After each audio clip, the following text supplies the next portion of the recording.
Bollywood ನಟ ದರ್ಶನ್ ತೂಗುದೀಪ ಚಿತ್ರೀಕರಣದಿಂದ ವಿರಾಮ ತೆಗೆದುಕೊಂಡು ಕೇರಳದ ಕಣ್ಣೂರು ಜಿಲ್ಲೆಯ ಪಯ್ಯನ್ನೂರಿನಲ್ಲಿರುವ ಬಾಡಾಯಿಕಾವು ತಿರುವರ್ಕಾಡು ಭಗವತಿ ದೇವಸ್ಥಾನಕ್ಕೆ ಭೇಟಿ ನೀಡಿದರು.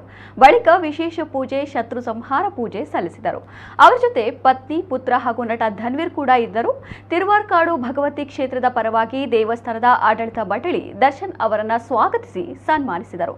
ಈ ಹಿಂದೆ ರಾಜ್ಯದ ಹಲವು ಮಂತ್ರಿಗಳು, ರಾಜಕಾರಣಿಗಳು ಚುನಾವಣೆಯ ಸಮಯದಲ್ಲಿ ಇಲ್ಲಿ ಬಂದು ಶತ್ರು ಸಂಹಾರ ಪೂಜೆ ಮಾಡಿ ದೇವರ ದರ್ಶನ ಪಡೆಯುತ್ತಾರೆ. ಈ ದೇವಾಲಯವು ಮಲಬಾರಿನ ಪ್ರಮುಖ ಭದ್ರಕಾಳಿ ದೇವಾಲಯಗಳಲ್ಲಿ ಒಂದಾಗಿದೆ. ಇದು ಕಣ್ಣೂರು ಜಿಲ್ಲೆಯ ಪಯ್ಯನ್ನೂರು ರೈಲ್ವೆ ನಿಲ್ದಾಣದ ಬಳಿ ಇದೆ.